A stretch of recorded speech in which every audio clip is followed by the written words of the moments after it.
ஒரு வெற்றியுள்ள ஒரு தலைவனாய் ஆண்டவர் அந்த நெகேமியாவை வைத்திருக்கிறார். அவனுடைய கையிலே கொடுக்கப்பட்ட அந்த பொறுப்பை அவன் ஆரம்பித்தது மட்டுமல்ல, வெற்றியாய் அவன் முடித்து அந்த திறப்புகளை எல்லாம் அவன் அடைத்து அவன் பிரதிஷ்டை பண்ணினான். ஸோ அவனுடைய நிறைய கேரக்டர்ஸ் ஆண்டவர் நமக்கு முன்பாக முன்மாதிரியாய் வைத்திருக்கிறார். அதை ஒவ்வொன்றாய் நம்ம ஒவ்வொரு நாளும் தியானித்து கொண்டிருக்கிறோம். அநேகருக்கு அந்த வார்த்தைகள் பிரயோஜனமாக இருக்கிறதற்காக ஆண்டவருக்கு நான் நன்றி செலுத்துகிறேன். நான் திரும்பவும் நேற்றைக்கு இரவிலே ஆராதனை முடித்து நான் இந்த வேதத்தை தியானித்து இன்றைக்கு என்ன வார்த்தையை பேச வேண்டும் என்று நான் நினைத்து கொண்டிருக்கும் போது ஆண்டவர் என் உள்ளத்திலே ஒரு வார்த்தையை கட்ட தந்தார். அதை நம்ம தியானிக்க போகிறோம். வாசிக்கலாம். இந்த நெகேமியாவின் புஸ்தகத்திலே 4ஆம் அதிகாரத்தை எடுத்துக்கொள்ளுங்கள். 4ஆம் அதிகாரம் 16வது வசனத்திலிருந்து நம்ம வாசிக்க போகிறோம். நெகேமியாவின் புஸ்தகம் 4ஆம் அதிகாரத்திலே 16வது வசனத்திலிருந்து நம்ம வாசிக்கலாம். எல்லாரும் சேர்ந்து வாசிப்போம். அன்று முதற்கொண்டு என் வேலைக்காரரில் பாதி பேர் வேலை செய்தார்கள், பாதி பேர் ஈட்டியையும் பரிசையும் வில்லுகளையும் கவசங்களையும் பிடித்து நின்றார்கள். அதிகாரிகள் யூதா வம்சத்தார் எல்லாருக்கும் பின்னாக நின்றார்கள். அலங்கத்தை கட்டுகிறவர்களும் சுமை சுமக்கிறவர்களும் சுமை ஏற்கிறவர்களும் அவரவர் ஒரு கையினாலே வேலை செய்து மறு கையினாலே ஆயுதம் பிடித்திருந்தார்கள். இன்னொரு விஷயம் கூட 14வது வசனத்திலிருந்து வாசிக்கலாம். அதை நான் பார்த்து எழும்பி பிரபுக்களையும் அதிகாரிகளையும் மற்ற ஜனங்களையும் நோக்கி அவர்களுக்கு பயப்படாதிருங்கள்.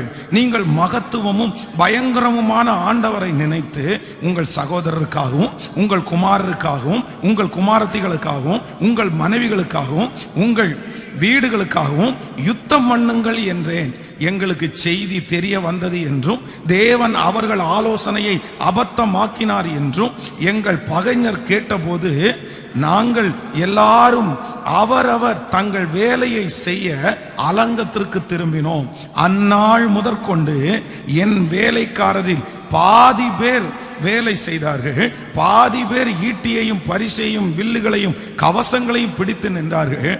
அதிகாரிகள் யூதா வம்சத்தார் எல்லாரும் பின்பாக நின்றார்கள். அலங்கத்திலே கட்டுகிறவர்களும் சுமை சுமக்கிறவர்களும் சுமை ஏற்கிறவர்களும் அவரவர் ஒரு கையினாலே வேலை செய்து மறு கைகளினாலே ஆயுதம் பிடித்திருந்தார்கள். ஆமென் சொல்லுங்கள். ஆண்டவருடைய பிள்ளைகளே, இந்த சம்பவம் என்ன அப்படின்னா, இந்த நெகேமியாவுக்கு விரோதமாய் இங்கே வேலை செய்கிறவர்களுக்கு விரோதமாய் சன்பல்லாத்து தொபியா இப்படிப்பட்ட ஆட்கள் எழும்பி அந்த வேலையை எப்படியாவது நிறுத்தணும் அப்படின்னு அவங்க பிரயாசம் எடுக்கிறாங்க. இந்த வேலை நடக்கக்கூடாது, அவங்களுக்குள்ள பயங்கரமான பொறாமைகள் வருகிறது. நீங்கள் இதுக்கு முன்பாக வாசிப்பீர்களே, ஆனால் இதுக்கு முன்னாடியே கிட்டத்தட்ட அவங்க பல இடிந்து கிடக்கிற இடத்தை வாசல்களை அவங்க கட்டிட்டே வர்றாங்க. ஒவ்வொரு இடமும் கட்டி முடிய முடிய முடிய எதிரில் இருக்கிற பொறாமை பிடித்த அந்த மனிதர்களுக்கு தாங்கல, இல்லை இந்த வேலையை நம்ம நடக்க விடக்கூடாது, இந்த வேலையை இப்பவே ஸ்டாப் பண்ணணும் அப்படின்னு முயற்சி எடுத்து இவங்க ஒன்னொன்னா பண்ணிட்டு இருக்காங்க. கடைசியில் இவர்களுக்கு ஒரு பெரிய பிரச்சனை இந்த இடத்துல வருகிறது. ஆனால் இந்த நெகேமியா ஒரே ஒரு முடிவு எடுக்கிறாரு. நீங்க எவ்வளவுதான் என்ன பிரச்சனை பண்ணுங்க, நீங்க எவ்வளவுதான் எனக்கு விரோதமா எழும்புங்க, ஆனா நான் ஒண்ணு மட்டும் செய்ய மாட்டேன். எக்காரணம் கொண்டும் தொடங்கின இந்த வேலையை பாதியில நான் நிறுத்தவே மாட்டேன். இந்த இடத்துல வேதம் சொல்லுகிறது, இவர்களை வேலை செய்ய விடாமல் தடுக்கிறாங்க. வேலை செய்ய விடாம தடுக்கும் போது ஒரு டீமை அவன் கூப்பிட்டு எல்லாருடைய கையிலையும் ஒரு ஆயுதம். கட்டட வேலை செய்யும் போது 2 கையினாலையும் தான் வேலை செய்யணும், ஒத்த கையினால வேலை செய்ய முடியாது. ஒத்த கையினால வேலை செய்யறவங்க இந்த கட்டட வேலை செய்யும்போது ஒத்த கையில யாராவது வேலை செஞ்சாங்கன்னா அவங்கள நடத்துற உரிமையாளர்கள் தான் அவங்கள சத்தம் போடுவாங்க. ஏண்டா சோம்பேறி, 2 கையிலையும் தூக்க முடியாதா, அதை 2 கையிலையும் எடுத்துட்டு வர முடியாதா? பொதுவாக கட்டட வேலை செய்வதற்கு 2 கரங்களும் நமக்கு தேவைப்படும். ஆனா இப்ப இருக்கிற சிச்சுவேஷன் இவர்களுக்கு விரோதமாய் கொல்லுவதற்கு, இவர்களுக்கு விரோதமாய் வருவதற்கு ஒரு பெரிய கூட்டம் காத்திருக்கிறது. சண்டை போடுறதுக்காக இவங்க வேலையை எப்படியாவது இவங்களை கொன்னு உயிரை எடுத்தாவது இவங்க வேலையை நிறுத்தணும் அப்படின்னு அவங்க பிளான் பண்றாங்க. அப்போ இந்த நெகேமியா எல்லாருடைய கையிலையும் ஒரு ஆயுதத்தை கொடுத்து, வேதம் சொல்லுது ஒரு கையில ஆயுதத்தை பிடிச்சிட்டு இன்னொரு கையினால வேலை செஞ்சாங்களாமா. ஒரு கையில வேலை செஞ்சாங்களாமா. நம்மவா இருந்தா என்ன பண்ணிருப்போம் அப்படின்னு சொன்னா, ரொம்ப பெரிய பிரச்சனையா இருக்குது. ஓயாம இவங்க பிரச்சனை பண்ணிட்டே இருக்காங்க. கொஞ்ச நாளைக்கு வேலையை நிறுத்தி போடலாம், ஒரு 10 நாள் தாண்டி செய்வோம், ஒரு 20 நாள் தாண்டி செய்வோம், எல்லாம் செட்டில் ஆகட்டும், இவங்களோட போராட முடியாது, நம்ம எப்படி ஒரு கைனால செய்யறது, அதெல்லாம் வேண்டாம் அப்படின்னு நாம இருந்தால் கண்டிப்பாக அந்த வேலையை கொஞ்ச நாள் ஆற போட்டிருப்போம், இல்ல கொஞ்ச நாள் தள்ளி வச்சிருப்போம். ஆனா நெகேமியா அவனிடத்துல இருந்த ஒரு அபிஷேகம் என்ன அப்படின்னா, இல்ல இல்ல, என் உயிரே போனாலும், நான் தூங்காம இருந்தாலும், நான் ஆரம்பிச்ச வேலையை நான் என்ன பண்ண மாட்டேன்னா நிறுத்தவே மாட்டேன். இன்றைக்கு ஆண்டவர் இந்த காலை வேளையில நம்மோட என்ன பேசுறாரு அப்படின்னா, உங்களுக்கு நிறைய தரிசனங்கள். இன்னைக்கு நிறைய பேர் தாங்கள் ஆரம்பித்த காரியத்தை ஏன் ஜெயிக்க முடியல, ஏன் வெற்றி அடையல, அவங்க ஏன் ஒரு இடத்துல போய் உட்காரல, அவங்களுடைய பிசினஸ் ஏன் வெற்றி அடையல அப்படின்னா வேற எதுவுமே காரணம் இல்ல. எல்லாவற்றையும் ஆரம்பித்து ஆரம்பித்து நிறைய பேர் பாதியிலே விட்டுறாங்க. 50 தொழில் ஆரம்பிச்சேன் சார், 25 தொழில் ஆரம்பிச்சேன் சார், 10 இடத்துல வேலைக்கு போனேன் சார், 20 இடத்துல வேலைக்கு போனேன் சார். இல்ல, இப்படிப்பட்ட காரியத்தை ஆண்டவருடைய பிள்ளைங்க சொல்லக்கூடாது.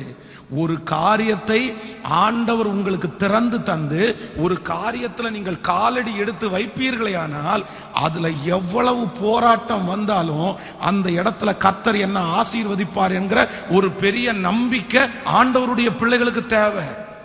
நமக்கு ஏன் ஆசீர்வாதங்கள் தூரம் போகுது அப்படின்னா, நம்ம நிறைய பேர் புடுங்கி புடுங்கி நடப்படுகிறோம். இன்றைக்கு இந்த இடத்துல இருக்கிறோம், 10 நாள் தாண்டி இன்னொரு இடத்துல புடுங்கி நடப்படுகிறோம். ஒன்று நினைத்துக் கொள்ளுங்கள், உங்களுடைய வியாபாரம் நஷ்டமாகிறதா, உங்க தொழில நீங்க எதிர்பார்த்த அளவு வருமானம் உங்களுக்கு கிடைக்கலையா, நீங்கள் வேலை செய்கிற இடத்துல உங்களுக்கு திருப்தி இல்லையா, நீங்க அவ்வளவுதான், எனக்கு இந்த இடத்துல திருப்தி இல்லை, எனக்கு இந்த இடத்துல எதிர்காலம் இல்லை அப்படின்னு நினைச்சு உடனே அதை நிறுத்திடக்கூடாது.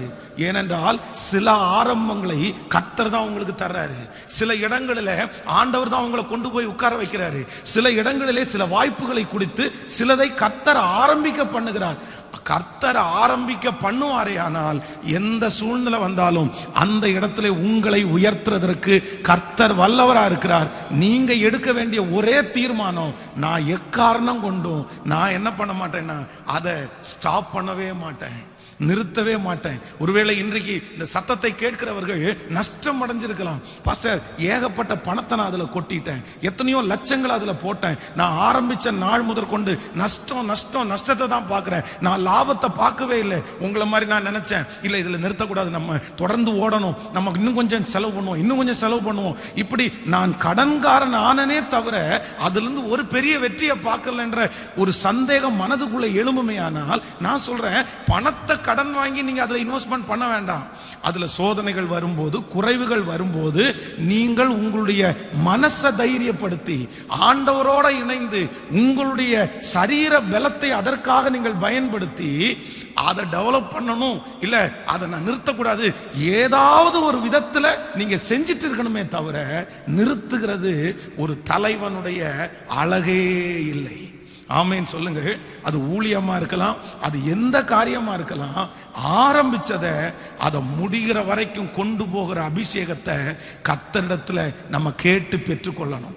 நம்மகிட்ட இருக்கிற ஒரு மிகப்பெரிய பலவீனம் என்ன அப்படின்னா, எல்லாத்தையும் ஆரம்பிச்சு விடுறோம், எல்லாத்தையும் ஆரம்பிச்சு விடுறோம், ஜெபத்தை ஆரம்பிச்சு விடுறோம், பைபிள் ரீடிங் ஆரம்பிச்சு விடுறோம். ஆனா ஆரம்பிக்கிறது மட்டும்தான் நம்ம செய்யறோமே தவிர நம்ம யாரும் முடிக்கிறது இல்லை.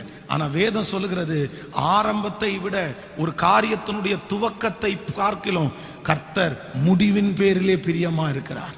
நீ ஆரம்பிக்கிறது பெருசு இல்லப்பா, நீ ஆரம்பிக்கிறது பெருசு இல்ல, முடிவு வரைக்கும் நீ அதிலே இருக்க வேண்டும். இன்றைக்கு ஒரு தீர்மானம் எடுங்க. நஷ்டப்பட்ட காரியங்கள், நீங்கள் நிறுத்தின எல்லா காரியங்களையும் நீங்கள் சீர்தூக்கி பார்த்து, இல்ல அதற்காக நான் இன்னும் கொஞ்சம் உழைப்பை நான் செலவு பண்ணுவேன், அதற்காக இன்னும் கொஞ்சம் ஜெபத்தை நான் செலவு பண்ணுவேன், அதற்காக இன்னும் கொஞ்சம் நான் யோசிக்க ஆரம்பிச்சிருவேன், அதற்காக கொஞ்சம் தூங்காம இருந்து அந்த காரியத்தை செஞ்சு திரும்பி அதெல்லாம் கிளியர் பண்ணுங்க, அதெல்லாம் தட்டி எடுங்க. நான் சொல்றேன், நம்முடைய தேவனாகிய கர்த்தர் உங்களோடு கூட இருப்பாரே ஆனால் நீங்க எந்த இடத்துல போனாலும் என்ன செஞ்சாலும் அதுல கர்த்தருடைய கரம் இருக்குமே ஆனால் உங்களை அதுல ஆசீர்வதிக்கிறதற்கு கர்த்தர் வல்லவராய் இருக்கிறார். இன்றைக்கு இந்த ஜெபத்துல யாரோ ஒருத்தர் நினைச்சிட்டு இருக்கலாம், நான் நிறுத்த போறேன் பாஸ்டர், இதுக்கு மேல நான் ஓட மாட்டேன், இதுக்கு மேல நான் தொடர மாட்டேன், இதுக்கு மேல தொடரக்கூடிய சக்தி என்னிடத்துல இல்ல.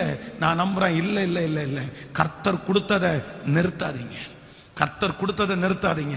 நீங்க உட்கார்ந்து யோசிங்க, இந்த காலத்துக்கு தகுந்த மாதிரி எப்படி பண்ணலாம், இந்த காலத்துல என்ன செய்யலாம், எப்படி பண்ணுனா இதை முன்னேற்ற முடியும், பணமே இன்வெஸ்ட் பண்ணாம இதை மேல கொண்டு வர்றது எப்படி, இதை நிறுத்தாம கொண்டு போறது எப்படின்னு நீங்க தேவ சமூகத்துல உட்கார்ந்து யோசிங்க. நிச்சயமா சொல்றேன், கர்த்தர் உங்களுக்காக யுத்தம் பண்ணி அந்த காரியத்தை வாய்க்க பண்ணி உங்களோடு கூட இருந்து ஒரு வெற்றியை உங்களுடைய கண்கள் பார்க்கும்படி ஆண்டவர் உதவி செய்கிற வல்லவராய் இருக்கிறார். எத்தனை பேர் ஆமோதிக்கிறீங்க? கைகளை மேல உயர்த்தி சொல்லுவோம், ஆண்டவரே எனக்கு ஒரு கிருபை கொடுங்க. எதை ஆரம்பிச்சாலும் பாதி வழியில நாம் விடக்கூடாது. இதுவரையிலும் ஒருவேளை உங்களுடைய வாழ்க்கையிலே பாதி வழியிலே விடுகிறது போல ஒன்று இருந்திருக்கலாம். இதுவரையிலும் எதுவுமே நான் பினிஷ் பண்ணல, எதையுமே நான் வெற்றி காணல, எல்லாமே அறகுறை, எல்லாமே பாதியில கிடக்குது, எல்லாமே நிறுத்தப்பட்டு கிடக்கிறது. ஆனா இந்த காலை வேளையில இந்த 9வது நாள் கையை உயர்த்தி, இயேசுவே என் தலை மேல இந்த நெகேமியாவுடைய அபிஷேகம் வைக்கணும்.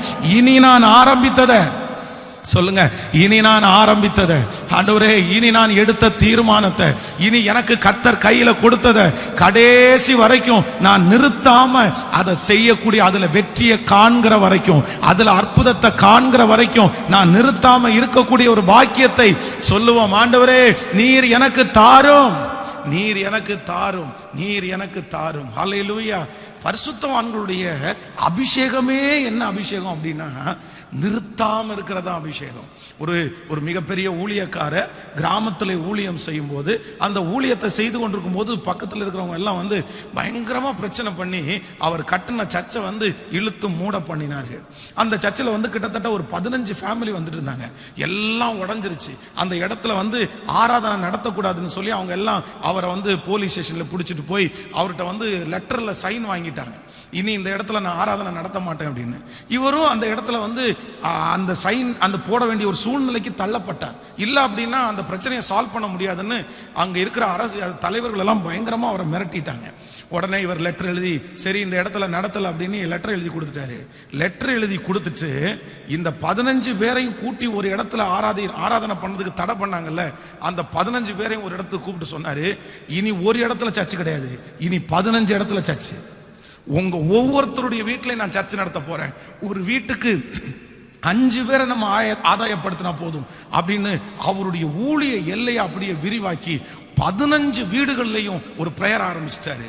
ஒரு பெரிய கிருபை, 3 வருடத்துக்குள்ள அந்த 15 இடத்துலையும் சேர்த்து கிட்டத்தட்ட 300 பேர் ஆயிட்டாங்க.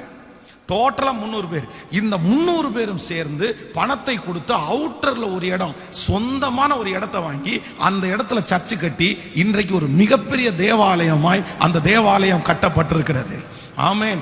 இந்த இடத்துல எனக்கு ஊழியம் இல்லை, இந்த இடத்துல ஒரே எதிர்ப்பா இருக்குது, சரி வேணாம் போயிடலான்னு ஒருவேளை நிறுத்தி போயிருந்தாருன்னா அந்த மகிமையை அவருடைய கண்கள் பார்த்திருக்கவே முடியாது. ஆண்டவருடைய பிள்ளையே, சோதனை வரத்தான் செய்யும், அவமானம் வரத்தான் செய்யும், நம்மளை துட்டதான் செய்வாங்க, நம்ம தலை மேல கொட்டதான் செய்வாங்க. ஆனால் நீங்கள் அங்கே கண்டினியூ பண்ணுவதற்காக அது அனுப்பப்படுறது அல்ல.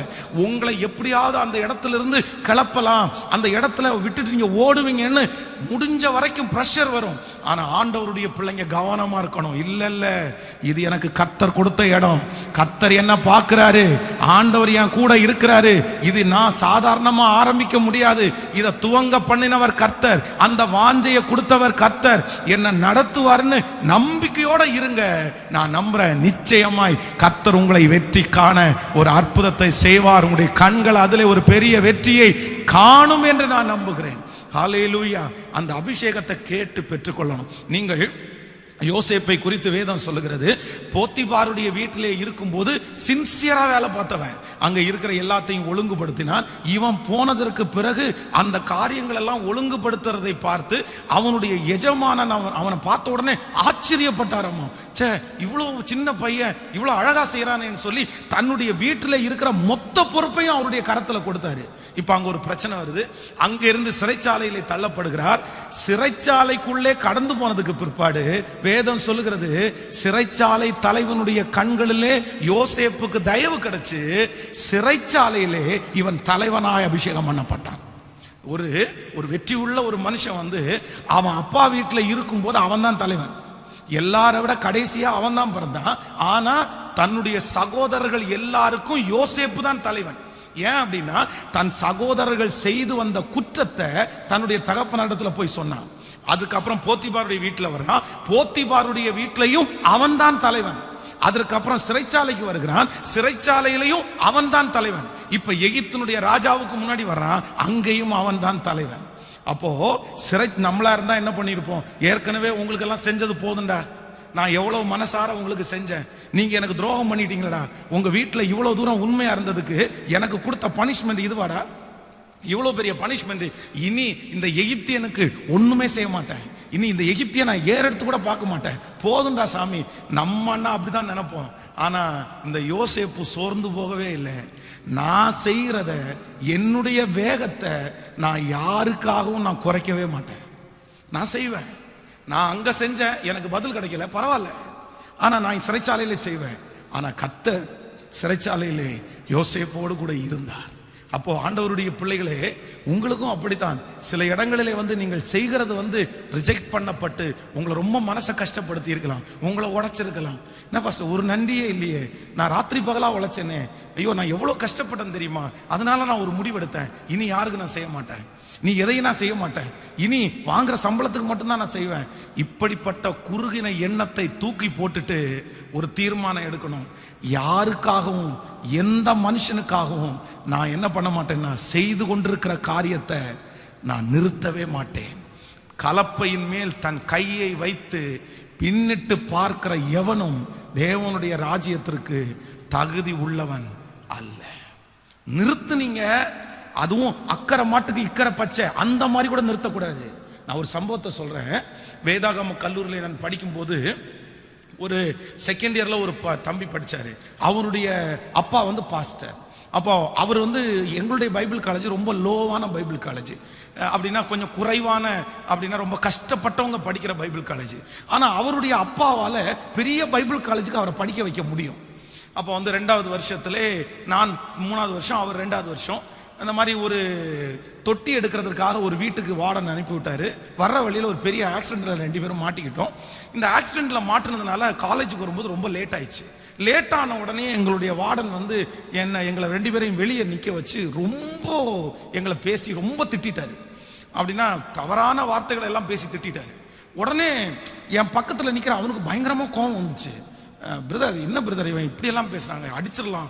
அப்போ நான் தான் இல்லைடா, நம்ம ஊழியத்துக்காக வந்திருக்கிறோம், நமக்கு பொறுமையாக தான் போகணும் அப்படின்னு சொல்லி 2 பேரும் பேசிட்டு வந்தோம்.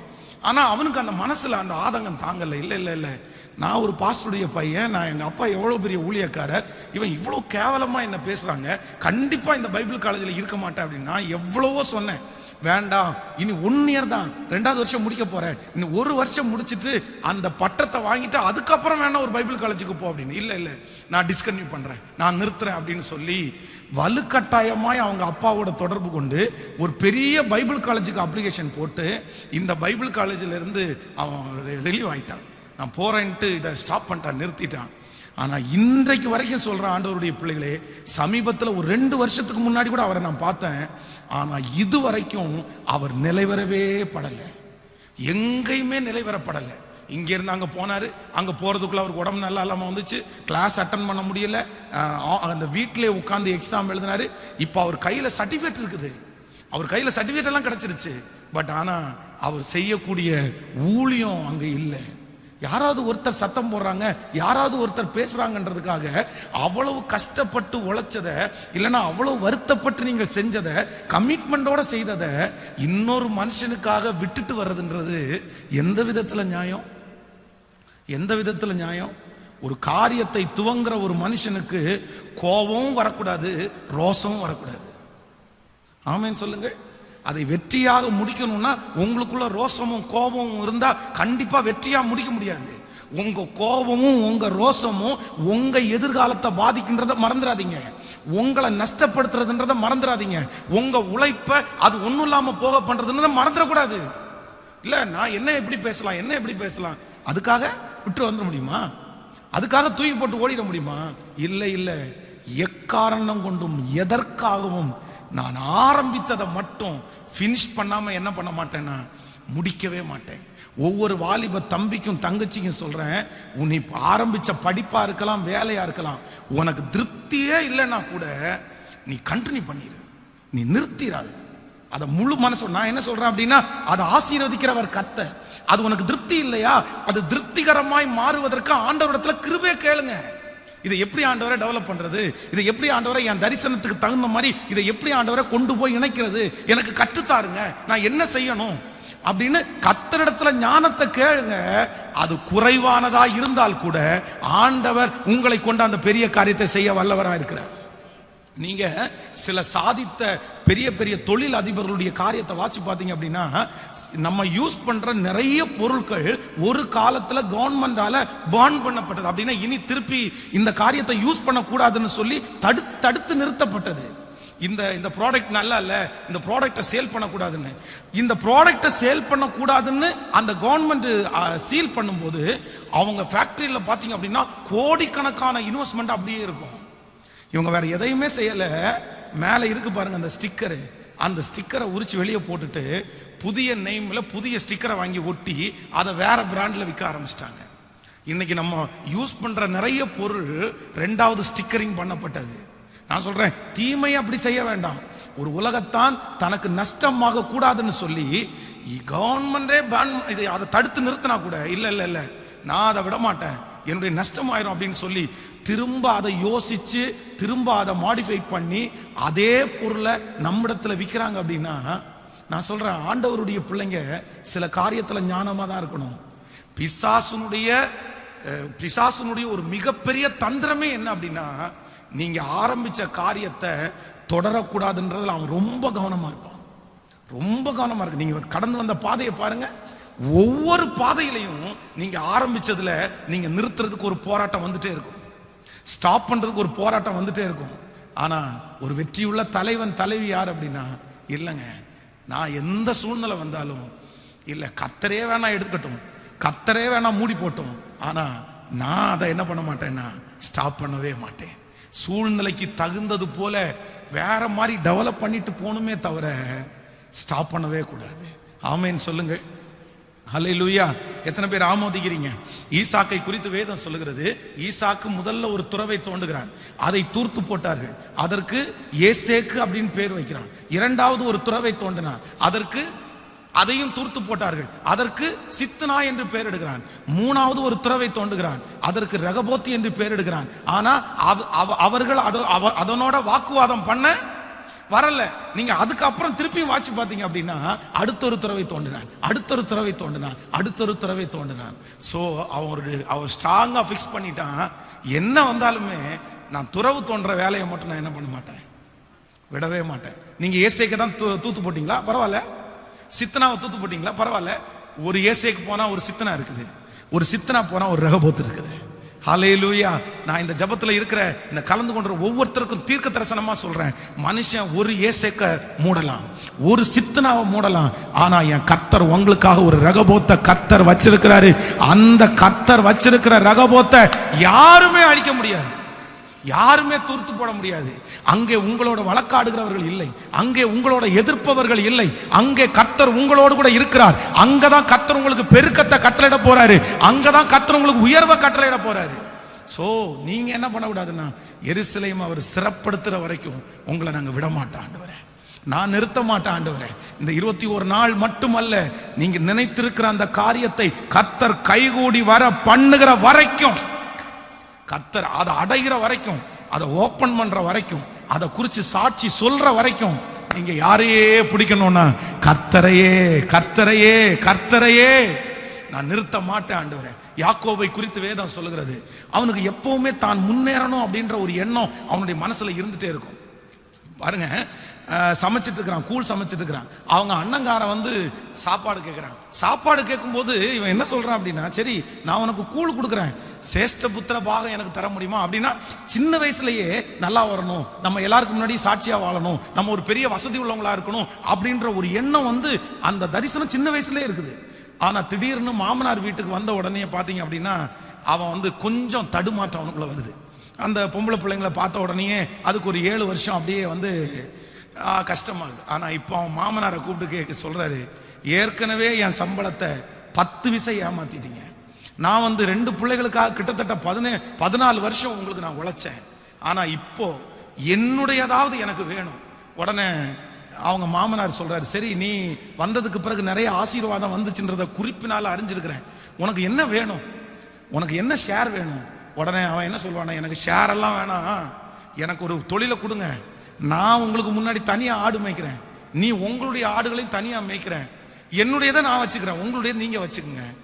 அவனுடைய கடின உழைப்பு, அவனுடைய ஞானமான உழைப்பு மாமனாரை விட 10 வருஷம் சம்பளத்தை ஏத்தினாரு, 14 வருஷம் அவங்க 2 பிள்ளைகளுக்காக வேலை செஞ்சாரு. அடுத்து இருக்கிற ஷார்ட் டைம்ல அவரை விட இவர் பெரிய ஆளாயிட்டாரு. ஏன் அப்படின்னா ஒரே தரிசனம், நான் வந்த நோக்கம் வேற, ஆனா இடையில டிஸ்டர்ப் ஆயிட்டேன். ஆனா அதை நான் என்ன செய்ய மாட்டேன்னா நிறுத்த மாட்டேன், ரீகலெக்ட் பண்ண ஆரம்பிச்சிருவேன். அந்த மூடப்பட்ட துறவுகளை எல்லாம் ஒவ்வொரு தேவனுடைய பிள்ளைகளும் இப்பொழுது தோண்ட ஆரம்பிங்க. நான் செய்வேன் ஆண்டவரே. இது நிறைய பேருக்கு தீர்க்க தரிசனமான செய்தி.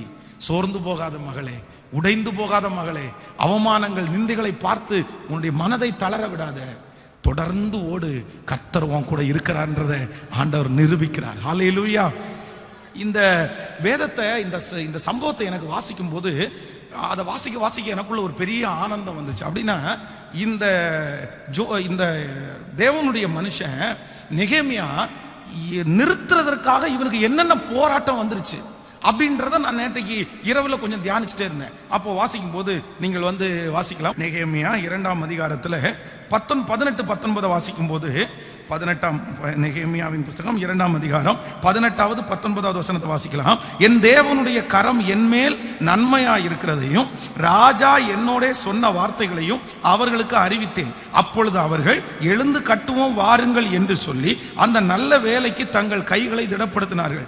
ஓரேனியனாகிய சன்பல்லாத்தும் அம்மோனியனாகிய தொபியா என்னும் ஊழியக்காரனும் அரேபியனாகிய கேஷியமும் இதை கேட்டபோது எங்களை பரியாசம் பண்ணி எங்களை நிந்தித்து, நீங்கள் செய்கிற இந்த காரியம் என்ன, நீங்கள் ராஜாவுக்கு விரோதமாக கலகம் பண்ண போகிறீர்கள் என்றான். கவனிங்க, இது நம்பர் 1 ஃபர்ஸ்ட் டைம். என்ன அப்படின்னா, அவன் ஆரம்பிச்ச உடனே அப்பதான் ஆரம்பிக்கிறாரு. வெளியூர்ல இருந்து வந்து தன்னுடைய மனசுல தரிசனத்தை வச்சு, இப்ப அந்த தரிசனத்தை எல்லாத்துலயும் ஷேர் பண்ணி, இந்த மாதிரி அலங்கம் இடிஞ்சு கிடக்குது, நம்ம எல்லாம் எழுந்து கட்டுவோம் அப்படின்னு சொன்ன உடனே எல்லாருமே அங்க இருக்கிறவங்க கை கொடுத்து, சரிங்க உங்களோட நாங்க நிக்கிறோம், எழுந்து கட்டுவோம்னு எல்லாரும் சொன்ன அடுத்த நிமிஷத்துல ஆரம்பிக்கும் போதே, ஆரம்பிச்ச உடனே அவன் என்னதான் சந்திக்கிறான் அப்படின்னா எதிர்ப்பை தான் சந்திக்கிறான். நம்மளா இருந்தா ஒரு காரியத்தை துவங்கும் போது ஒரு எதிர்ப்பு வந்துச்சுன்னா என்ன நினைப்போம் அப்படின்னு சொன்னா, அவ்வளவுதான், இந்த காரியம் கர்த்தருக்கு சித்தம் இல்லை.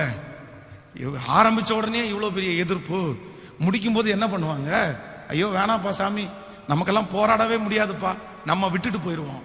ஆனா வேதம் சொல்லுது, அவன் தொடங்கின அன்னைக்கே பிரச்சனை ஆரம்பிக்குது. ஆனா அந்த பிரச்சனையை கண்டுக்கவே இல்லை, தொடர்ந்து அந்த வேலையை செய்கிறதற்கு தன்னுடைய இருதயத்தை சாய்த்து விட்டான். ஆண்டவருடைய பிள்ளையே, தொடங்கின உடனே, உங்களுக்கு ஆரம்பிச்ச உடனே, அந்த தரிசனத்தை சொன்ன உடனே ஒருத்தர் ஆப்போசிட்டா பேசலாம், எதிர்ப்பா பேசலாம், மைனஸா நெகட்டிவா பேசலாம். சோர்ந்து போகாதீங்க, சோர்ந்து போகாதீங்க. இல்ல, என்னை ஆரம்பிக்க பண்ணினவர் என்னை முடிக்க பண்ணுவதற்கும் வல்லவரா இருக்கிறார். இப்போ ஆரம்பிச்ச உடனே பிரச்சனை பண்ணாங்களா, அதுக்கப்புறம் பாருங்களேன், இப்ப கிட்டத்தட்ட ஒரு 5 வாசலை கட்டி முடிச்சிருவாங்க. அந்த பாதி மட்டும் ஏறிடும். பில்டிங் காம்பவுண்ட் சுவர்ல அலங்கம் கிட்டத்தட்ட பாதி வேலையை முடிச்சிருவாங்க. நீங்கள் 3ஆம் அதிகாரத்தில் எடுத்துக்கொள்ளுங்கள். 3ஆம் அதிகாரம் 1வது வசனத்தை வாசிக்கும் போது, அப்பொழுது பிரதான ஆசாரியனாகிய எலியாப்சீமின் அவன் சகோதரனாகிய ஆசாரியரும் எழுந்து ஆட்டு வாசலை கட்டினார்கள். 3வது வசனத்தை வாசிங்க. மீன் வாசலை அசனையாவின் குமாரன் கட்டினான், அதற்கு உத்திரம் பாவி, அதற்கு கதவுகளையும் பூட்டுகளையும் தாழ்பால்களையும் போட்டான். நீங்கள் அப்படியே 13வது வசனத்தை வாசிங்க. 3ஆம் அதிகாரம் 13வது வசனத்தை வாசிப்பீர்களானால், பள்ளத்தாக்கு வாசலை ஆனூனும் சானோவிக்கின் குடிகளும் பழுது பார்த்து கட்டினார்கள். அப்படியே 14வது வசனம் குப்பை மேட்டு வாசலை, அதுக்கப்புறம் 15வது வசனம் உருணி வாசலை. இப்படி கிட்டத்தட்ட 5 வாசல்களை கட்டி முடிச்சிட்டாங்க. 5 அப்படின்னா ஏறக்குறைய பில்டிங் வேலையில பாதி வேலை முடிஞ்சிருச்சு. இந்த பாதி வேலை முடிஞ்சதுக்கு அப்புறம் திரும்ப அகைன் ஒரு எதிர்ப்பு வருது. பாருங்களேன், ஃபர்ஸ்ட் ஆரம்பிக்கும் போது எதிர்ப்பு வந்துச்சு, ஆனா வேலையை நிறுத்தல. 2வது பாதியில் ஒரு பிரச்சனை வருது. பாருங்க, 4ஆம் அதிகாரம் 6வது வசனத்தை வாசிக்கும் போது, 4வது அதிகாரம் 6வது வசனம், நாங்கள் அலங்கத்தை கட்டி வந்தோம், அலங்கம் எல்லாம் பாதி மட்டும் ஒன்றாய் இணைந்து உயர்ந்தது, ஜனங்கள் வேலை செய்வதற்கு ஆவலாயிருந்தார்கள். ஜனங்கள் எப்படி இருந்தாங்களாமா, இந்த பாதி பில்டிங் பார்த்த உடனே ஜனங்களுக்குள்ள எல்லாம் ஒரே பெரிய சந்தோஷம் வருது. சே, அவ்வளவுதான்டா, முடிஞ்சிரும், நம்ம கட்ட ஆரம்பிச்சிட்டோம், பாதி வேலை முடிஞ்சிருச்சு.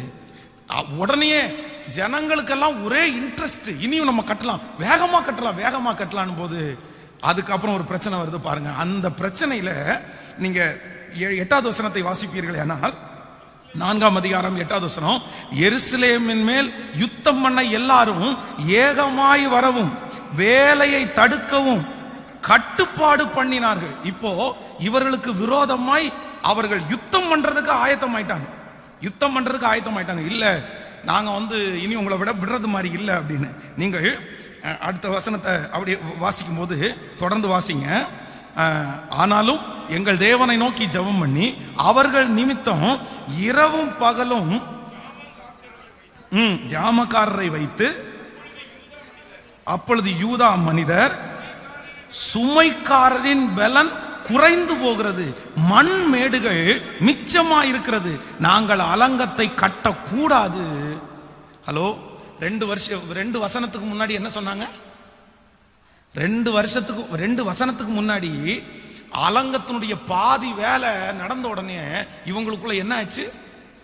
உற்சாகமா இருந்தவங்க இப்ப 2 வசனம் தாண்டி இவங்க எல்லாம் யுத்தம் பண்ண வந்ததுக்கு அப்புறம் வேலைக்காரர்களுடைய சுமை சுமக்கிற வேலை தடைபட்டு மண்மேடுகள் குவியலா நிக்கிறத பார்த்த உடனே இவங்களுக்குள்ள எல்லாருக்குள்ள என்ன வந்துச்சு அப்படின்னா சலிப்பு வந்துருச்சு. ஆனா அவங்க உற்சாகமா இருக்கும் போதும் நெகேமியா வேலையை நிறுத்தல, அவங்க சோர்ந்து போகும்போதும் நெகேமியா வேலையை நிறுத்தவே இல்லை. அவ்வளவுதான், மண்மேடுகள்லாம் குவியல் குவியலா இருக்குது. என்னப்பா பழையது மாதிரி வேலை எதுவும் ஆகல, போன வாரம் வரைக்கும் ஸ்பீடா நடந்துருச்சு, எல்லாரும் இன்னும் ஈஸியா 3 மாசத்துல செய்யறத ஒரே மாசத்துல முடிப்போம். திடீர்னு எல்லாருடைய மனசும் யுத்தம் பண்ண வந்த உடனே சோர்ந்து போயிடுச்சு. ஆனாலும் இல்லை ஆண்டவரே, இந்த வேலை நடந்தேறாதபடி சன்பல்லாத்து தொபியாலாம் விரோதமா எழும்புறாங்க, எனக்கு ஒரு கிருபை கொடுங்கப்பா, எவ்வளோ எதிர்ப்பு வந்தாலும் நான் இதை தொடர்ந்து செய்யணும் ஆண்டவரே, நான் தொடர்ந்து செய்யணும் ஆண்டவரே, நான் நிறுத்தக்கூடாது ஆண்டவரே, நான் நிறுத்தக்கூடாது. அந்த ஜனங்களை எல்லாரையும் தட்டி கொடுத்து மோட்டிவேட் பண்ணி அகைன் திரும்பவும் வேலையை ஆரம்பிச்சிருவாங்க, அந்த வேலையை நிறுத்த மாட்டாங்க. நீங்கள் 4ஆம் அதிகாரம் 11வது வசனத்தை பாருங்க. நெக்ஸ்ட் அவங்களுக்கு என்ன வருதுன்னா கொலை மிரட்டல் வருகிறது. எங்கள் சத்துருக்களோ என்றால் நாங்கள் அவர்கள் நடுவே வந்து அவர்களை கொன்று போடு மட்டும் அவர்கள் அதை அறியாமலும் பாராமலும் இருக்க வேண்டும் என்று இவ்விதமாய் அந்த வேலையை ஓய பண்ணுவோம் என்றார்கள்.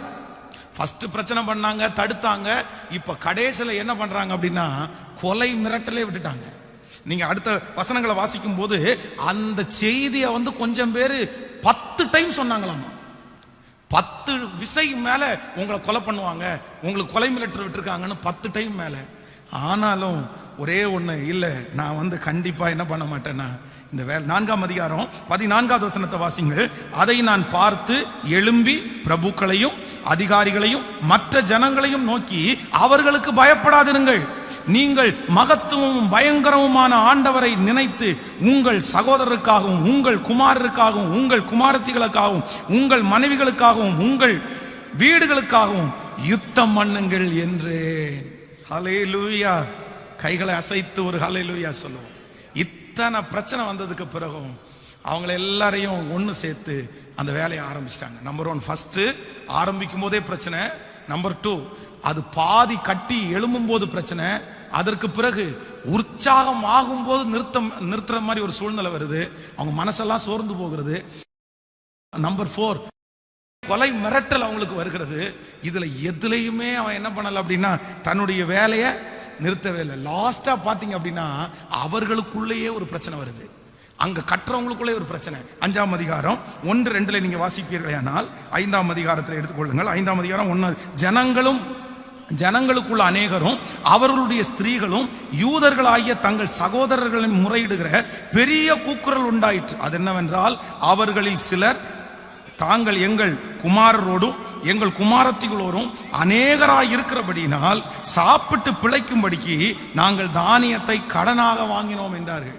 இப்போ பத்தா குறைச்சலுக்கு சன்பலாத்து தொபியா கேஷேமனுடைய பிரச்சனையை விட இப்ப எங்க பிரச்சனை வருது?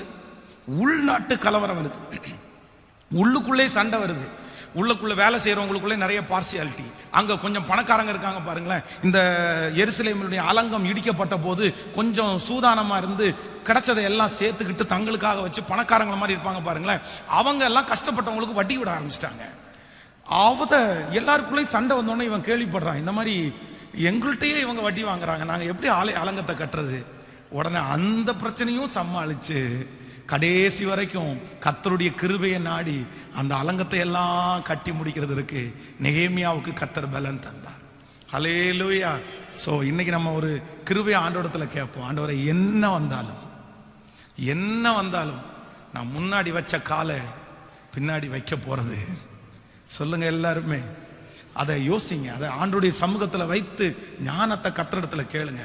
ஆண்டவரே நான் என்ன பண்ணிடக்கூடாதுன்னா நிறுத்த மட்டும் கூடாது. ஹல்லேலூயா. எல்லா காரியத்தை ஆரம்பிக்கும் போதும் உங்களுக்கு வருகிற மிகப்பெரிய எதிரான சக்தி, அதை ஸ்டாப் பண்ணிரு, கண்டினியூ பண்ணிடாதேன்னு சத்துரு சொல்லிட்டே இருப்பான். அபிஷேகமே என்ன அப்படின்னா கண்டினியூ பண்றதுதான் அபிஷேகம். ஹல்லேலூயா.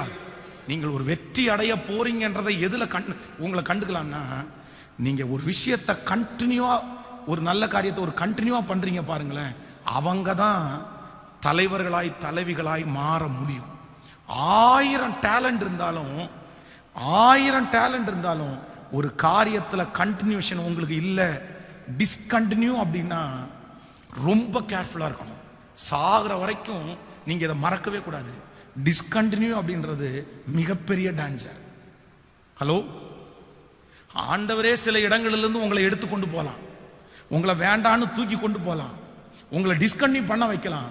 ஆனா நீங்களா சூழ்நிலையை பார்த்து எதையும் டிஸ்கண்டினியூ பண்ணக்கூடாது. அதுல டெவலப் தான் ஆகணும், அதுல நீங்க ஞானம் தான் ஆகணுமே தவிர இதை நிறுத்திட்டு போறேன்னு சொல்லக்கூடாது. ஹல்லேலூயா. இதுவரைக்கும் அப்படிப்பட்ட ஒரு சூழ்நிலையில் நீங்கள் இருக்கலாம். இல்லை ஆண்டவரே எனக்கு ஒரு கிருபை கொடுங்க, இனி என்னுடைய பிள்ளைகளுக்கோ எனக்கோ டிஸ்கண்டினியூன்னு ஒன்று இருக்கவே கூடாது. ஆமோதிக்கிறீங்களா இல்லையா? ஹல்லேலூயா. விசுவாசிப்போமா, ஜெபிப்போமா அதற்காக. இன்றைக்கு நான் நினைக்கிறேன், ஆண்டவருடைய பிள்ளையே, வேதாகம கல்லூரியுடைய கடைசி வருடம் படிக்கும்போது இன்னும் அந்த பட்டமளிப்பு விழாவுக்கு ஒரு மாதம் தான் இருக்குது.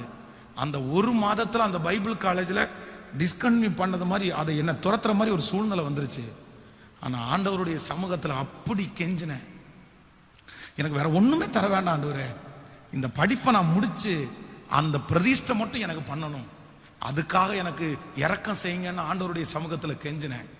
அப்ப நான் நம்புறேன், அன்னைக்கே அந்த கிருபையை கர்த்தர் என்னுடைய இருதயத்துக்குள்ள வைத்திருந்திருக்கார்.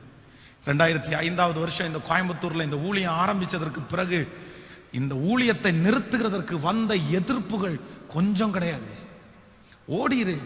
ஒரு தேவனுடைய மனுஷன், ஒரு ஊழியக்காரர் எனக்கு முன்னாடி வந்து நின்று அப்படியே சொன்னாரு, பாஸ்டர் ஒரு 100 பேர் இருக்கிறாங்க, அந்த 100 பேரை என் சர்ச்சுக்கு கூட்டிட்டு வாங்க, எனக்கு நல்ல பில்டிங், நல்ல மைக் செட்டு, எல்லா வசதியுமே இருக்குது, அந்த 100 பேரையும் கொண்டு வந்து எங்க சர்ச்சில் ஜாயின் பண்ணி விட்டுட்டு எனக்கு அசிஸ்டன்ட் பாஸ்டா நீங்க இருந்துங்க, நான் வெளியூர் போகும்போது நீங்க அந்த சர்ச்சை நடத்திடுங்க, உங்களுக்கு எந்த பிரச்சனையும் இல்லைன்னாரு. ஆனா கர்த்தர் கிருபையில எதற்குமே செவி சாய்க்கல. இதே ஆர்ஜி நகருக்குள்ள போகும்போது ஒரு கிறிஸ்மஸ் டைம் வந்து ஒரு கூட்ட பசங்க நின்று இந்த கிறிஸ்மஸுக்கு அவனை அடிச்சே தீருவோம் அப்படின்னு எனக்கு செய்தி அனுப்புனாங்க. நிறைய பேர் இதை முடிச்சிருவோன்னு சொன்னாங்க. ஆனா இன்று வரைக்கும் கர்த்தர் கிருபையில நான் என்னுடைய இருதயத்துல இல்ல கர்த்தர் கொடுத்த ஊழியத்தை நிறுத்தவே கூடாது. எனக்கு பலன் தாருங்க ஆண்டவரே, எனக்கு கிருபை தாருங்க ஆண்டவரே, எனக்கு ஞானம் தாருங்க ஆண்டவரே அப்படின்னு இந்த நிமிஷம் வரைக்கும் கேட்கிறேன். நான் நம்புறேன், ஆரம்பிச்சு இத்தனை வருஷத்துல எத்தனை முயற்சிகள், எத்தனை பெரிய ஆட்கள் நிறுத்துறதுக்கு பிளான் பண்ணதுக்கு அப்புறமும் இந்த ஊழியத்தை நிறுத்தவே முடியல. ஏன்னா இது கர்த்தர் நம்மோடு கூட இருக்கிறார். இது கர்த்தர் நமக்காய் கொடுத்த ரகபோத், இது கர்த்தர் நமக்காய் கொடுத்த ரகபோத்து. ஹல்லேலூயா. விசுவாசிக்கிறீங்களா? இப்ப அந்த அபிஷேகத்தை எல்லாரும் கேட்கலாமா? உங்களுக்கு புரிஞ்சா? நான் சொல்றது உங்களுக்கு புரிஞ்சிருச்சா? சோ நெகேமியாவினிடத்துல இருந்த 9வது அபிஷேகம் என்ன அப்படின்னா, அவன் ஆரம்பிச்சதை எந்த பிரச்சனைக்காகவும் என்ன பண்ணலைன்னா ஸ்டாப் பண்ணவே இல்லை. ஆண்டவரா உங்களை தூக்கி வெளியே வீசட்டும், பரவாயில்ல, நீங்களா போகக்கூடாது, நீங்களா முடிவெடுக்க கூடாது. அவங்க திட்டுறாங்க இவங்க திட்டுறாங்க, நீங்களா முடிவெடுக்க, அப்படிதான் திட்டுவாங்க. அப்படிதான் பண்ணுவாங்க. ஒரு தேவனுடைய பிள்ளை ஒரு இடத்துல இருக்கிறாங்க, நீங்க வளர போறீங்கன்னா அப்படிப்பட்ட பிரச்சனை வரத்தான் செய்யும். ஐயோ, நீங்க குடும்பத்தை பிரிக்கிறதுக்கு எப்படி குடும்பத்தை நீங்க கண்டினியூ பண்ண விடாம எவ்வளவு போராட்டம் வரும் தெரியுமா? கணவன் மனைவியினுடைய வாழ்க்கையை கண்டினியூ பண்ண விடாம அவ்வளவு பெரிய போராட்டம் வரும். நீங்க உடனே அந்த போராட்டத்தை பார்த்து இவனை கழட்டி விட்டு போயிடலாம், இவங்களை கழட்டி விட்டு போயிடலாம் அப்படின்னு நினைச்சிடக்கூடாது. ரொம்ப டேஞ்சர். என்ன வந்தாலும் நின்று பிடிக்கணும், என்ன வந்தாலும் நிக்கணும், என்ன வந்தாலும் அந்த இடத்திலேயே சாதிக்கணும். காலை ஸ்ட்ராங்கா வச்சுக்கங்க. இல்ல, நான் வலதுபுறமாகிலும் இடதுபுறமாகிலும் சாயவே மாட்டேன். வச்சுட்டேன். கிறிஸ்து எனக்கு ஜீவன், சாவு. சொல்லுங்க எல்லாருமே, சாவு எனக்கு ஆதாயம். ஆமேன்னு சொல்லுங்க. நான் வச்சுட்டேன் ஆண்டவரை, இனி திரும்பி பார்க்க மாட்டேன். நான் ரொம்ப அழகான இயேசுவின் முன்னே போக துணிந்தேன். இனி என்ன பண்ண மாட்டேன்னா பின்னோக்க மாட்டேன். சிலுவை என் முன்ன, இயேசு என் முன்ன, உலகம் என் பின்ன, மனுஷங்க என் பின்ன. நான் பின்னோக்க மாட்டேன், திரும்பி பார்க்க மாட்டேன். எனக்கு முன்பாக இருக்கிற இயேசுவும் அவர் ஆரம்பிச்சத எவ்வளவு பெரிய பிரச்சனை வந்தும் அவர் நிறுத்தவே இல்லை. அவர் கண்டினியூவா செஞ்சு முடிச்சுட்டு தான் போனாரு. நானும் சொல்றேன், இந்த உலகத்தை விட்டு நீங்களும் நானும் கர்த்தருடைய வருகை தாமதிக்குமானால் போகும்போது எப்படிதான் போகணும்னா, உங்க ஓட்டத்துல பினிஷ் பண்ணிட்டு தான் முடிக்கணும். நீங்க நல்ல போராட்டத்தை போராடினேன், ஓட்டத்தை முடித்தேன், விசுவாசத்தை காத்துக்கொண்டேன், இது முதல் நீதியின் கிரீடம் எனக்காக. நான் ஓட்டத்தை முடிக்காம இந்த உலகத்தை விட்டு போக கூடாது. என் ஓட்டத்தினுடைய பினிஷ், அந்த முடிவை நான் பார்க்கணும். முடிச்சிடணும். பாதி வழியில விட்டுட்டு போறதுக்காய் கர்த்தர் அழைக்கல. இடையில இந்த உலகம் வேணாம், இந்த வேலை வேணாம், என்னை எடுத்துக்கொள்ளும் ஆண்டவரே அப்படின்னு சொல்றதுக்காக கர்த்தர் அழைக்கல. சோர்ந்து போய் உட்கார்றதற்கு ஆண்டவர் உங்களை அழைக்கல. அவ்வளவுதான், நான் கண்டினியூ பண்ண முடியாது அப்படின்னு சொல்றதற்காக ஆண்டவர் உங்களை அழைக்கல. மலை போல பிரச்சனை வந்தாலும் அதை மெழுகு போல உருகி போக பண்ணுகிற கர்த்தர், ஜீவாதி தேவனாகிய கர்த்தர் உங்களோடும் என்னோடும் இருக்கிறார். பலன் கொண்டு திடமனதாயிரு, திகையாதே, கலங்காதே. நீ போகும் இடமெல்லாம் நான் உன்னோடு கூட இருந்து உன்னை அதிசயமாய் மோசையோடு இருந்தது போல நான் உன்னோடும் இருப்பேன். நான் உன்னை விட்டு விலகுவதும் இல்லை, உன்னை கைவிடுவதும் இல்லை. ஹல்லேலூயா. இந்த பாதி வழியில போறதுக்காக ஜெபம் பண்ணக்கூடாது. என்ன எடுத்துருங்க ஆண்டவரே, நான் செத்தா நல்லா இருக்கும், நான் போனா நல்லா இருக்கும், இப்படிப்பட்ட வாயில அந்த வார்த்தை வரவே கூடாது. அந்த வாயில் அந்த வார்த்தை வரக்கூடாது. உங்க ஓட்டத்தை இடையில முடிக்கிறதுக்கு நீங்க ஆசைப்படவே கூடாது. அந்த நீங்க பூரண ஆயுசோட தான் நீங்க மரிக்கணும். கர்த்தரே உங்களை எடுத்துக்கணும். நம்ம வாழ்க்கையை நம்ம முடிக்கிறதுக்கு மனசுல அந்த எண்ணமே வரக்கூடாது. ஒரு வெற்றியை பார்க்காம இந்த உலகத்தை விட்டு நான் போக மாட்டேன் ஆண்டவரே. ஹல்லேலூயா. உங்க பிள்ளைக்காக ஜெபிக்கிறீர்களா? உங்களுடைய வம்சத்திற்காக ஜெபிக்கிறீர்களா? உங்கள் வருமானத்திற்காக ஜெபிக்கிறீர்களா? ஆனா ஒரு பதிலும் காணலையே. ஜெபிக்க நஷ்டத்தை தானே பார்க்கிறேன். ஜெபிக்க என் பிள்ளை பின்மாற்றத்துக்கு தானே போறாங்க. இல்ல, கர்த்தர் சீக்கிரம் நியாயம் செய்வார். உங்க முழங்காலுக்கு பதில் உண்டு, உங்க ஜெபத்திற்கு பதில் உண்டு, உங்க விசுவாசத்திற்கு பதில் உண்டு. கர்த்தர் திரும்பவும் நியாயம் செய்வார். கண்டிப்பாக அந்த மகனை கர்த்தர் ரட்சிப்பார், அந்த மகளை ரட்சிப்பார். உன் கைகளை கர்த்தர் ஆசீர்வதிப்பார். உன் கரங்கள் திரும்ப அந்த காரியத்தை பார்க்கும். உன்னுடைய கணவனாரை ரட்சிப்பார். உன்னுடைய குடும்பத்தில் அந்த ரட்சிப்பு நடக்கும். இஸ்ரவேலின் ஜெயபலமானவர், நீ வடிக்கிற கண்ணீரை அவர் மறந்து விடுகிறவர் அல்ல. உன் கண்ணீரை கண்டேன், உன் விண்ணப்பத்தை கேட்டேன் என்று கர்த்தர் வாக்கு கொடுக்கிறார். ஹல்லேலூயா. கைய மேல உயர்த்தி சத்தமா, எனக்கு அந்த கிருபை வேணும். இதுவரைக்கும் டிஸ்கண்டினியூ, இதுவரைக்கும் எதுலையுமே நிரந்தரம் இல்ல, இதுவரைக்கும் எல்லாத்தையுமே பாதி வழியில நான் விட்டுட்டேன். எல்லாமே பாதி வழியில நிக்குது, எதுவுமே என்னுடைய ஓட்டத்துல பினிஷ் இல்ல. ஆனா இன்னைக்கு ஒரு தீர்மானம் எடுக்கிறப்பா, எதையுமே நிறுத்தாத ஒரு அபிஷேகத்தை எனக்கு தாரும் ஆண்டவரேன்னு சத்தத்தை உயர்த்தி கேளுங்க.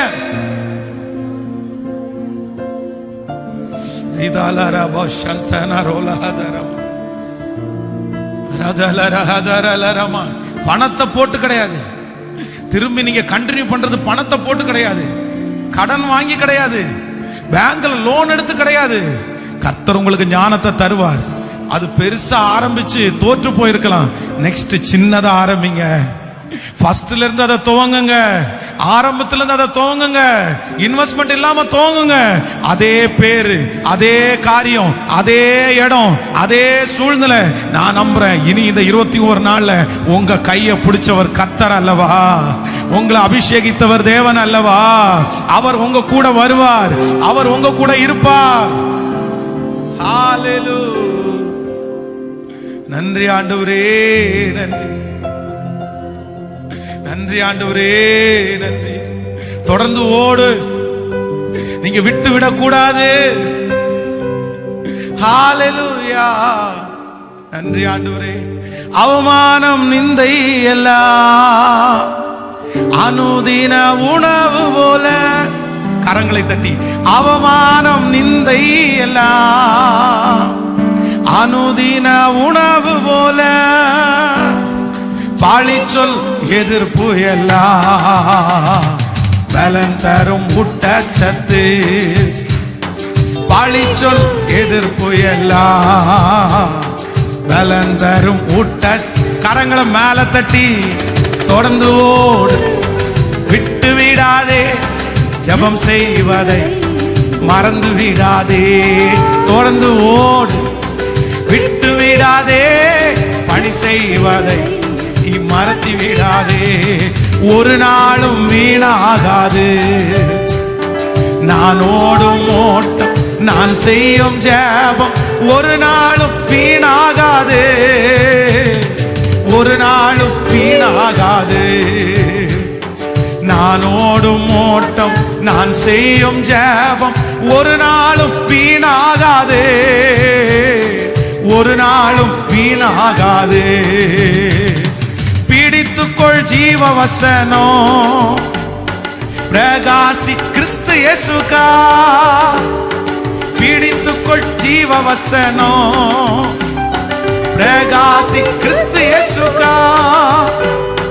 நெறிகட்ட சமுதாயத்தில் நான் தானே நட்சத்திரம், நெறிகட்ட சமுதாயத்தில் நான் தானே நட்சத்திரம். இப்ப சேர்ந்து தொடர்ந்து ஓடு, விட்டு விடாதே, ஜெபம் செய்வதை நீ மறந்து விடா. ஓ, தொடர்ந்து ஓடு, விட்டு விடாதே, பணி செய்வதை நீ மறந்து விடாதே. ஒரு நாளும் வீணாகாது நான் ஓடும் ஓட்டம், நான் செய்யும் ஜெபம் ஒரு நாளும் வீணாகாது, ஒரு நாளும் வீணாகாது. ஹalleluya. ஒரு நாளுமே வீணாகாது. நம்ம ஓடுற ஓட்டம், நம்ம செய்யற ஜெபம், நம்ம பண்ற ஊழியம், நம்ம காலடி எடுத்து வைக்கிறது எதுவுமே வீணா போகவே போகாது. ஹல்லேலூயா. உம்மை உறுதியாய் பற்றி கொண்ட மனதை உடையவர்கள், உம்மை உறுதியாய் பற்றி கொண்ட, வச்சிட்டோமா வாழ்வானாலும் சாவானாலும் அந்த அந்த எண்ணத்தோடயே போயிருங்க, அந்த எண்ணத்தோடயே இருந்துருங்க. எதுனாலும் பார்த்துக்கலாம், சத்ருவா நீங்களான்னு பார்த்துக்கலாம், ஜெயிக்க போறது பிசாசா ஆண்டவருடைய பிள்ளையான்னு பார்த்துக்கலாம். எத்தனை நாள் தான் சோதிக்க முடியும்?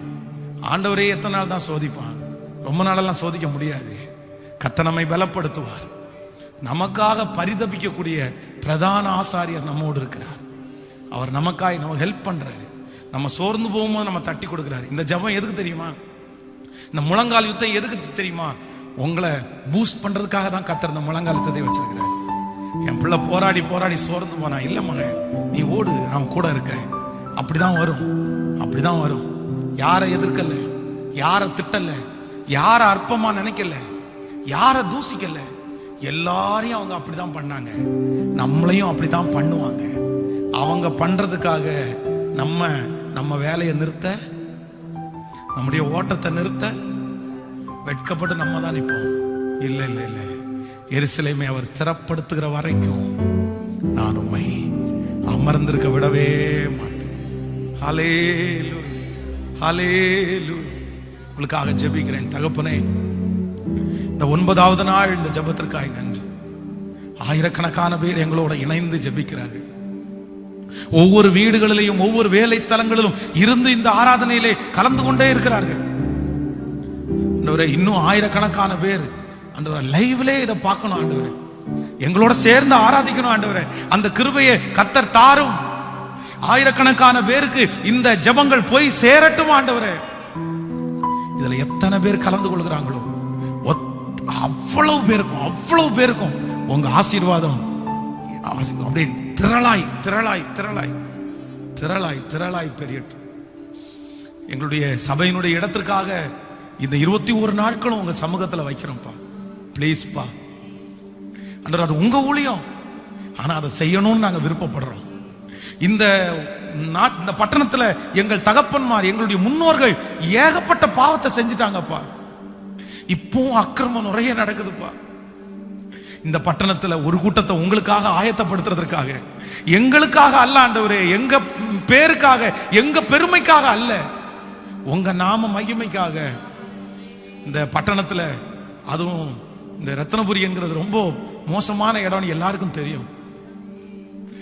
கொலைகளும் கொள்ளைக்காரர்களும் அசுத்த வாழ்க்கைகளும் நிறைஞ்ச இந்த இடத்துல உமக்குன்னு ஒரு ஆலயத்தை கட்டுறதற்கு எங்களை நம்புங்கப்பா, எங்களை நம்புங்கப்பா, எங்களை நம்புங்கப்பா, எங்களை நம்புங்கப்பா, எங்க கைகளை நம்புங்கப்பா. எங்க தேவை கொஞ்சம் இல்ல, ரொம்ப பெருசு. எத்தனை பேர் கொடுத்தாலும் அது நிவர்த்தி ஆகாத அளவுக்கு பெருசு. ஆட்களை எழுப்புங்க சுவாமி, எழுப்புங்க சுவாமி. இந்த 21 நாள் உபவாச இந்த ஜெபம், இந்த முழங்கால் யுத்தம் முடிகிறதுக்குள்ள ஒரு பெரிய மேகத்தை நாங்க பார்க்கணும். இந்த மாதம் நீர் கொடுத்த வாக்கு தத்தத்தின்படி ஆண்டவரே, எங்கள் வெட்டப்பட்ட வாய்க்கால்கள் நிரம்பி வழியணும் ஆண்டவரே, நிரம்பி வழியணும்பா. நாங்க கேட்கிறது உமக்கு சித்தமானால், உமக்கு பிரியமானால் அதை தீவிரமாய் நடப்பியும். இந்த தரிசனத்துல என் கூட இணைந்திருக்கிற ஒவ்வொரு பிள்ளைகளுக்காய் ஜெபிக்கிறேன். முகம் தெரியாதவர்கள், இதுவரையிலும் பார்த்திராதவர்கள் எத்தனையோ பேர் இந்த தரிசனத்துல எங்க கூட நிக்கிறாங்களே, அவங்க நல்லா இருக்கணும்ப்பா, அவங்க குடும்பம் நல்லா இருக்கணும்ப்பா, அவங்க பிள்ளைங்க நல்லா இருக்கணும்ப்பா, அவங்க வருமானம் நல்லா இருக்கணும்ப்பா, அவங்க அந்த இடத்துல வந்து காலடி எடுத்து வைக்கணும். உங்க பாதத்தை முத்தம் செய்கிறோம். இனி இருக்கிற நாட்களிலே வார்த்தைகளை தாரும். இதை பிரசங்கம் பண்ணுவதற்கு, இதை நடத்துவதற்கு அடியனுக்கு பலன் தாரும். தொண்டையில பலன் தாரும், சரீரத்துல பலன் தாரும். உங்க பாதத்தை முத்தம் செய்கிறோம். இயேசுவின் மூலம் ஜெபம் எடுக்கிறோம் நல்ல பிதாவே. என் ஆத்துமாவே கர்த்தரை ஸ்தோத்திரி, என் முழுமே பரிசுத்த நாமத்தை ஸ்தோத்திரி. என் ஆத்துமாவே கர்த்தரை ஸ்தோத்திரி. கர்த்தர் செய்த நம்முடைய ஆண்டவராகிய இயேசு கிறிஸ்துவின் கிருபை, பிதாவாகிய தேவனுடைய அன்பு, பரிசுத்த ஆவியானுடைய அந்யோன்ய ஐக்கியம் நம்மனரோடும் இன்றும் என்றும் சதா காலம் கூட இருப்பதாக. ஆமென். ஹல்லேலூயா, ஹல்லேலூயா. God bless you. ஆண்டவர் உங்களை ஆசீர்வதிப்பார். இந்த நாள் உங்களுக்கு ஆசீர்வாதமான நாளாய் அமையட்டும். ஆமென்.